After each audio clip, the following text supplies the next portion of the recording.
Hi, I'm Alan for Old English Outfitters, and this time we are going to take a look at the Ruger Security 9 9mm pistol.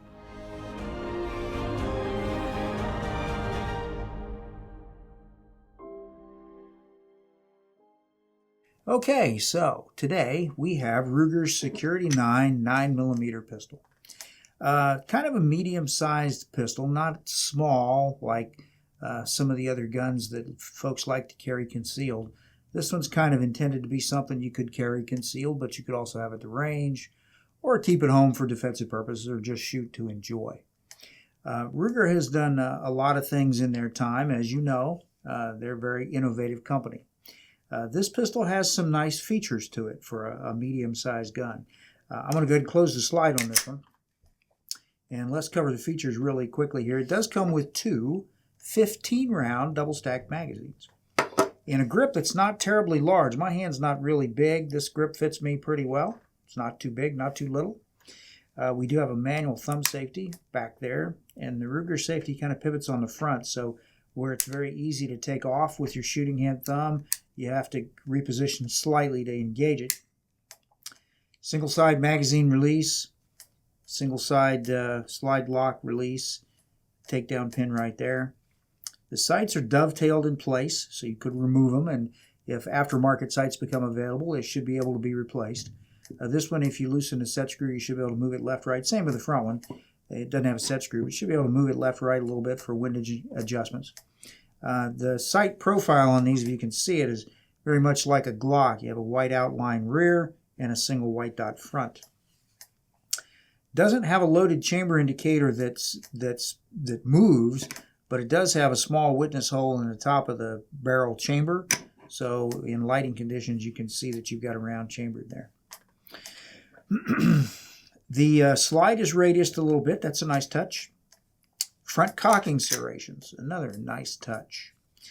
Picatinny rail, standard on the bottom of the dust cover, so you can put lights and lasers and any kind of thing that'll fit on that rail will go up there. The trigger, if you look closely, has got a safety piece in the middle of it, a la Glocks and Springfields and similar type guns.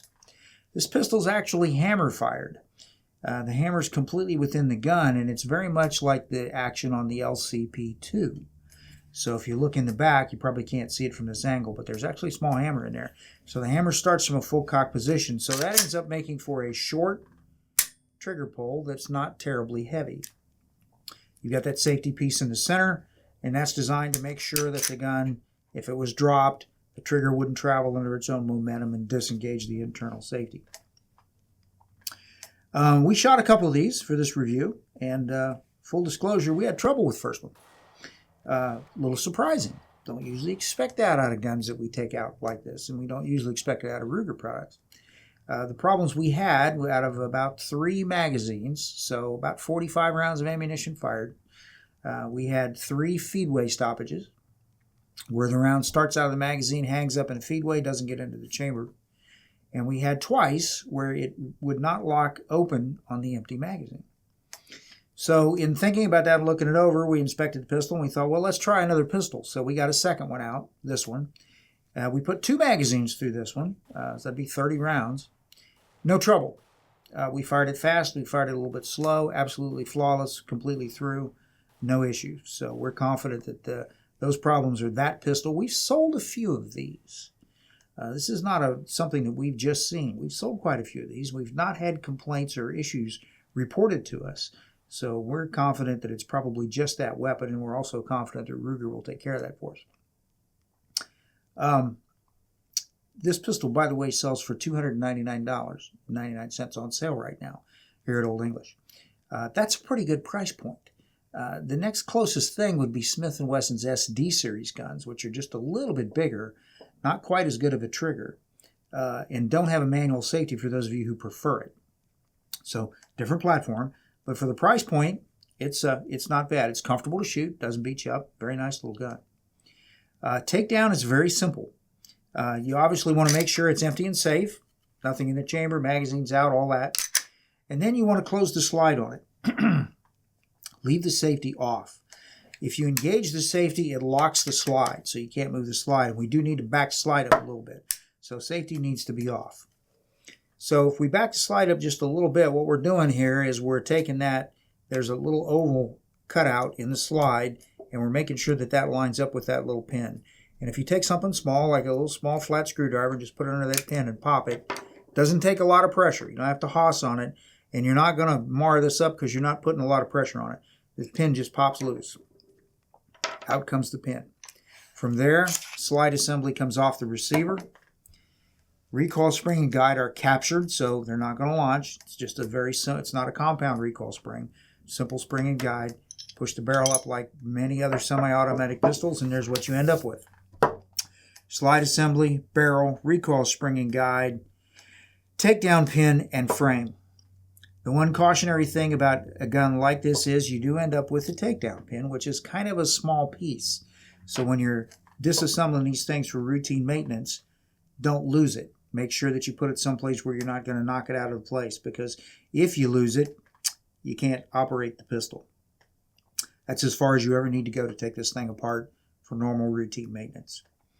Reassembly, as the manuals say, reverse order, barrel goes in, recoil spring and guide goes back in, sets into the notch on the barrel lug.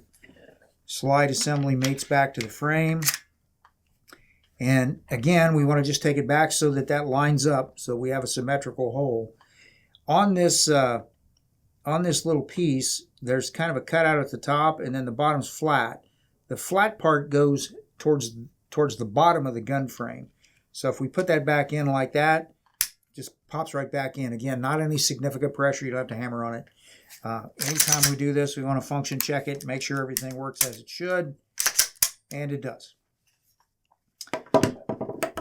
Not a bad little pistol for $300. 15-round magazines, 2 of those. Comes in a box with a Ruger instruction manual. Nothing fancy, not a case, just a box, but that's part of that price point. Seems like a nice gun. Comfortable to shoot, certainly acceptably accurate, and this one was been perfectly reliable.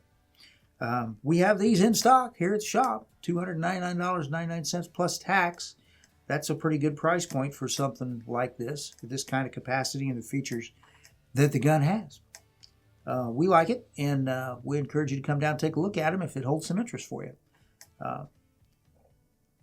We appreciate you watching this review. We're on Facebook and Twitter.